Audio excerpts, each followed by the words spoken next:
મહર્ષિ અરવિંદની જન્મ જયંતિ નિમિત્તે તેઓની પ્રતિમાને પુષ્પાંજલિ અર્પણ કરવાનો કાર્યક્રમ યોજાયો હતો.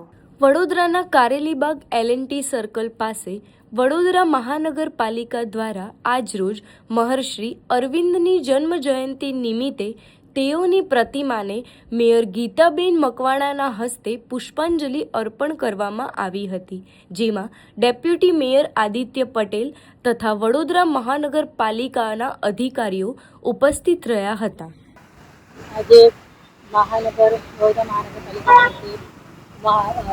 મહાન શ્રી મહર્ષિ શ્રી અરવિંદજીની જન્મજયંતિ નિમિત્તે પુષ્પાંજલિ કરી અને એમનો જન્મ જે 1872માં કલકત્તા ખાતે થયો હતો અને 15મી ઓગસ્ટ એટલે આપણો સ્વતંત્ર દિવસ પણ છે અને આ દિવસે એમનો જન્મ પણ થયેલો છે એટલે વિશિષ્ટ માનવામાં આવે છે.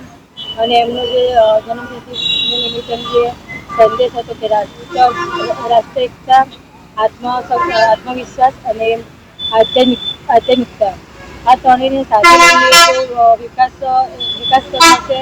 તો ખરેખર વિકાસની ગતિમાં એક